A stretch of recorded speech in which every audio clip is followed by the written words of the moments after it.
So I know I promised that I would do this video at a later date and time, and I wasn't sure if I should do it or not. But then I saw the brother D Style Boxing. He did a video about Keith Thurman fans are pretty much fed up with him, and I can count myself amongst those fans. But I want to go a little bit deeper as to why I feel a tad bit betrayed by Keith Thurman. I'm noticing that there's a disturbing trend of people who are, their initial gut reaction in defense of Keith Thurman is to say, well, he's coming off of a layoff and he had elbow surgery.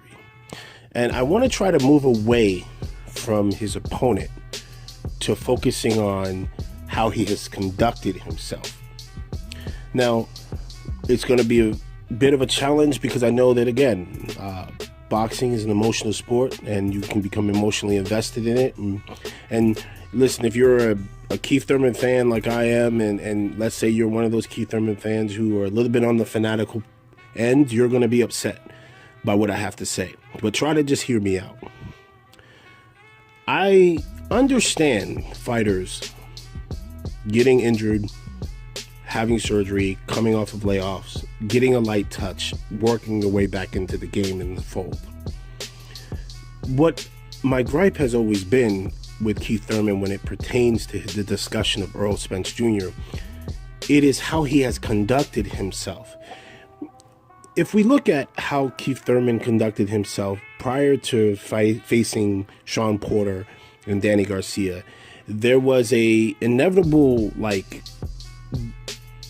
point of view of invincibility that he carried himself with.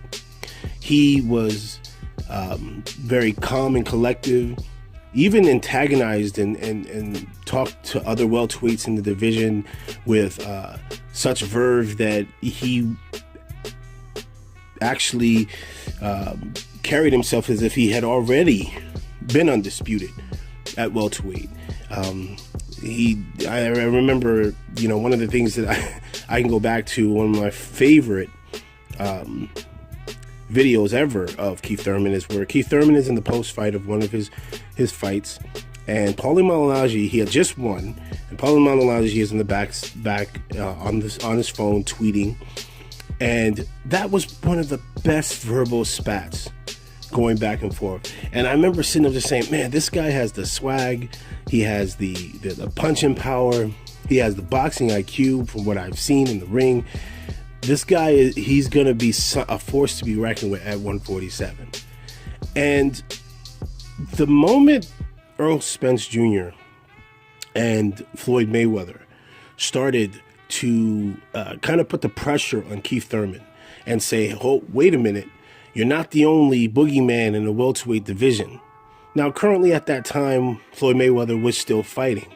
And, Floyd Mayweather was that proverbial pie in the sky for all welterweights. So, you want to get that payday. And fighters were just basically like crabs in a barrel climbing over themselves to try to get that payday. So it was understandable that Keith Thurman was saying, hey, I want to fight Floyd Mayweather. But there was always a visible, even back then, I remember, while rooting for Keith Thurman, there was always a visible hesitation when it came to Earl Spence.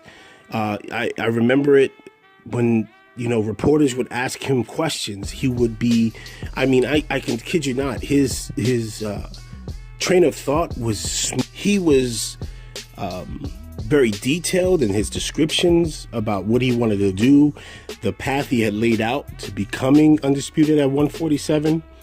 But whenever Earl Spence Jr.'s name was brought up, he always would have what I consider, and what that term you probably heard, a political response.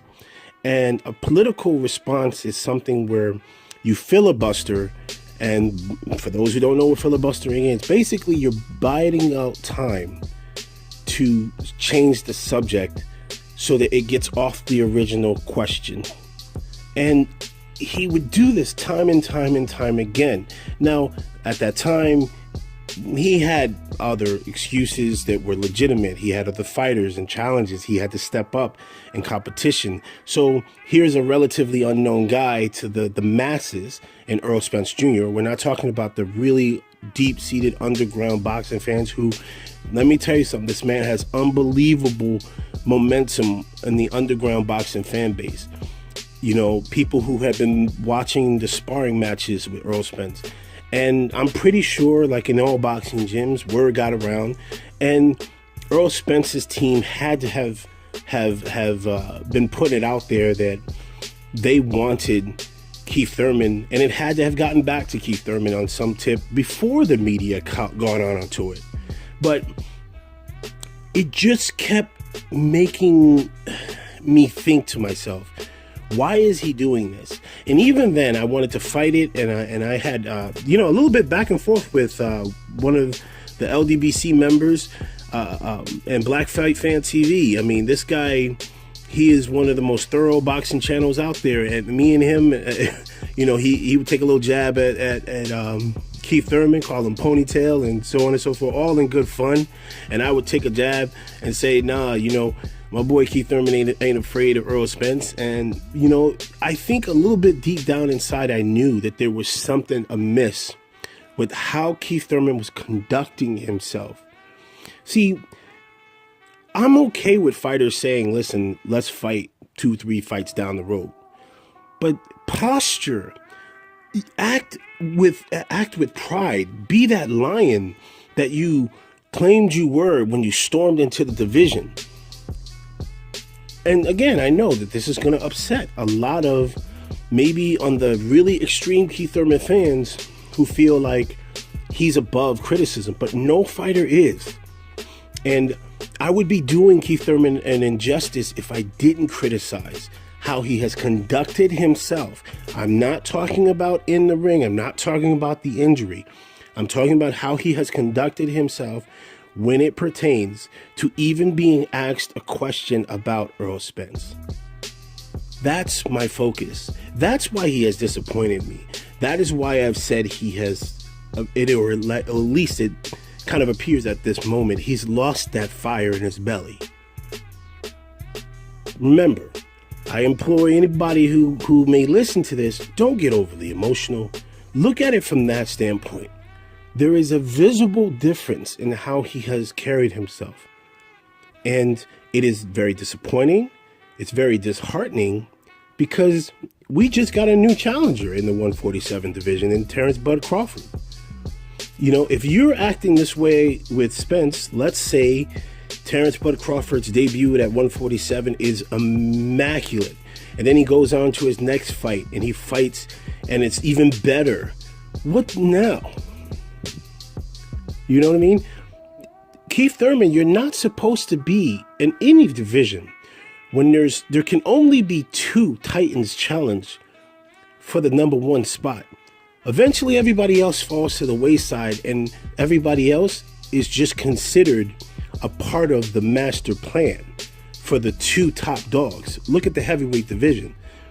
I'm sorry. Joseph Parker, Dillian White, who else? Even the juice head who continuously keeps getting chance after chance after chance, and Povetkin. All these guys are nothing more than hyperbole for the real main event, which is Deontay Wilder and Anthony Joshua. I'm sorry, the way Keith Thurman is conducting himself, he's going to end up being the hyperbole for the welterweight division.